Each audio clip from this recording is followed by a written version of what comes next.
Hi, boys and girls. It's Mr. Bill from the Tillamook County Library. It's time for some Storytime fun.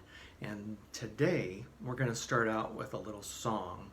Because it's getting close to Christmas and the holidays, I'm going to sing one of my favorite Christmas songs. It's called Up on the Housetop. So let's practice it. And I have some helpers here. I've got a couple of reindeer. And it goes like this. Up on the housetop, reindeer paws, out jumps good old Santa Claus, down through the chimney with lots of toys, all for the little ones' Christmas joys.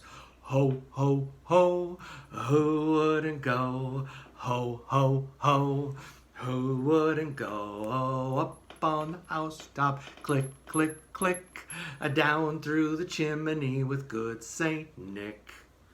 Yeah, I could hear you singing. Let's try it again now that we're all warmed up. Are you ready?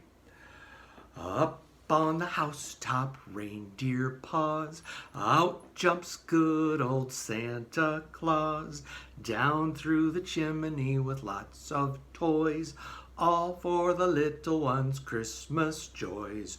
Ho, ho, ho, who wouldn't go? Ho, ho, ho, who wouldn't go? Up on the housetop, click, click, click, down through the chimney with good Saint Nick. Yeah, I like that one. All right, now we're going to read a couple of books, and this first one is a very old book, and it's called Merry Christmas, Harry, and it's by Mary Chalmers. But it's such a little book, see how little it is, that I got to scoot up closer so you can see the pictures because they're so cool.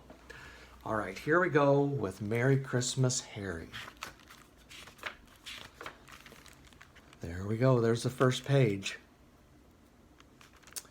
One day, Harry's mother said, "My goodness, it's only 3 weeks until Christmas.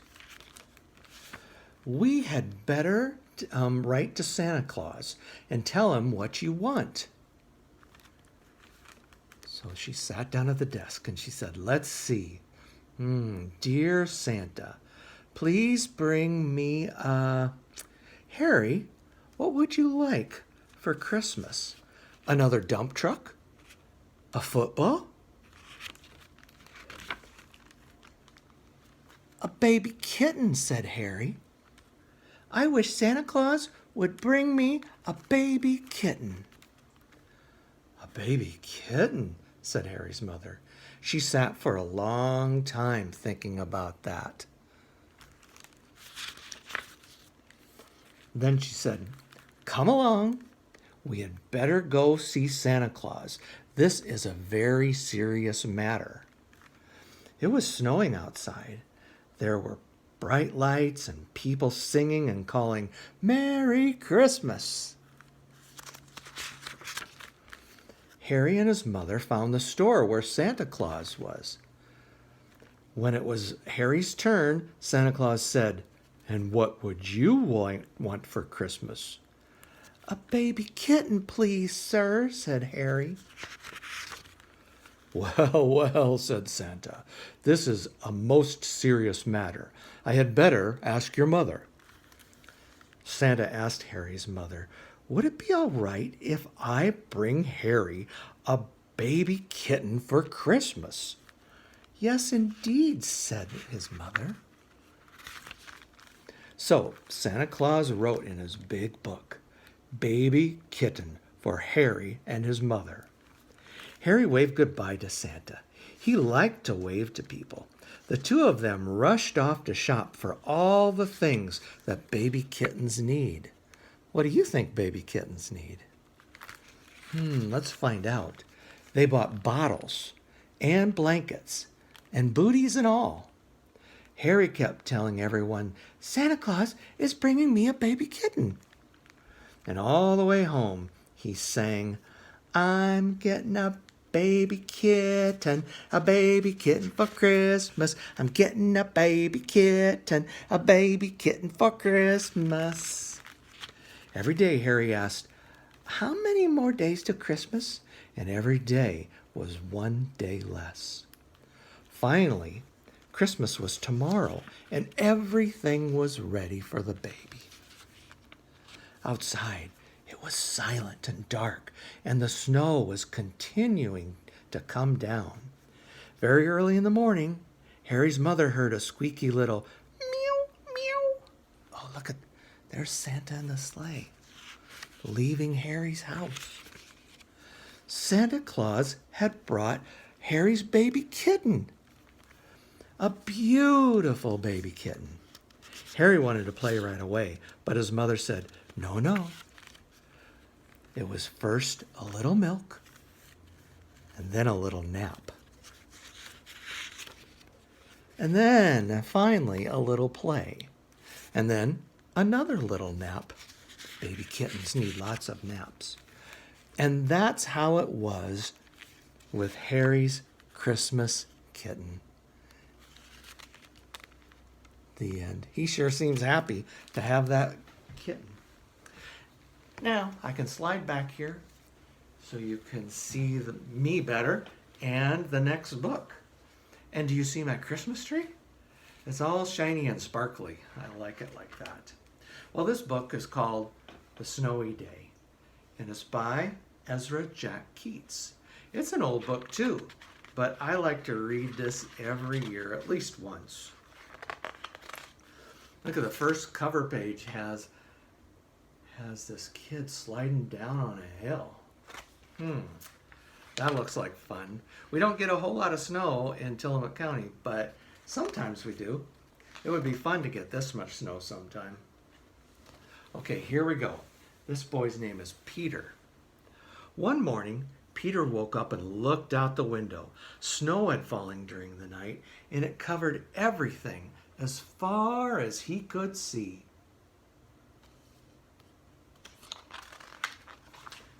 After breakfast, he put on his snowsuit and ran outside. The snow was piled up very high along the street to make a path for walking. There he is.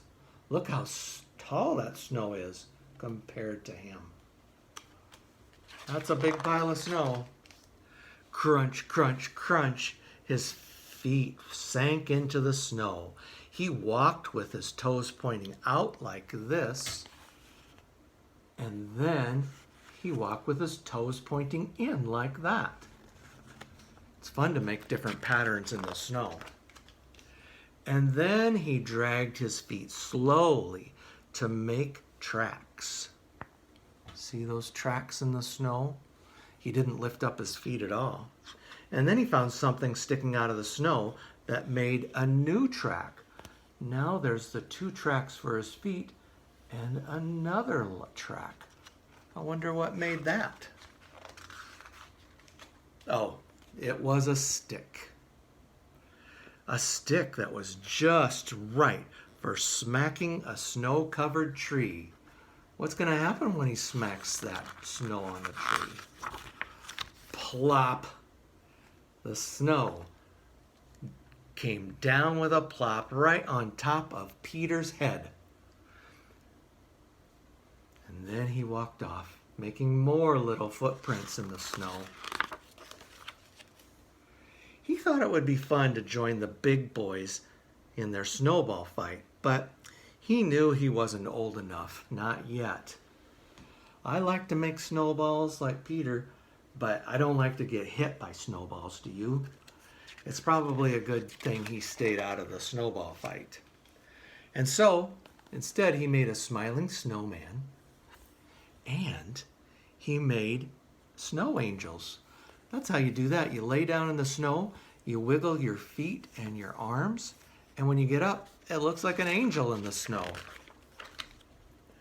He pretended he was a mountain climber. He climbed up a great big tall heaping mountain of snow, and then there he is climbing up, and then he slid all the way down.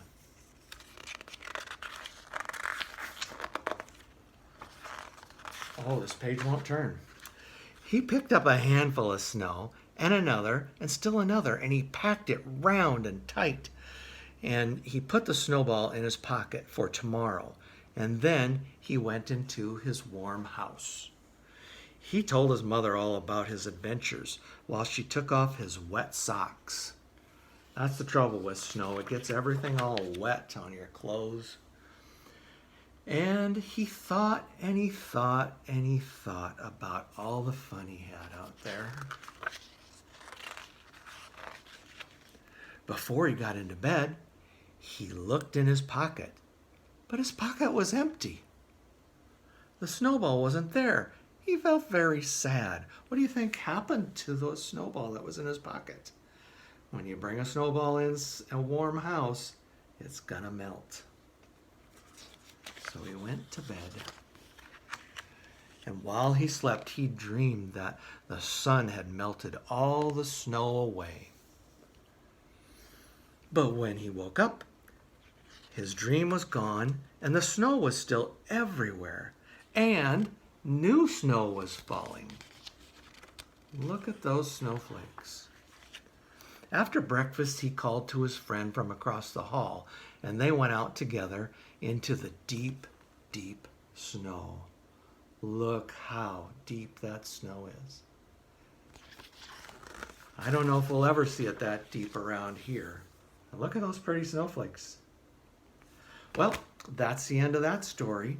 I'm glad you guys tuned in to see the story time, and I hope you are reading lots of books and writing letters to Santa Claus. Keep singing those Christmas songs and reading books and having a good time, and we'll see you next time, okay? Bye-bye.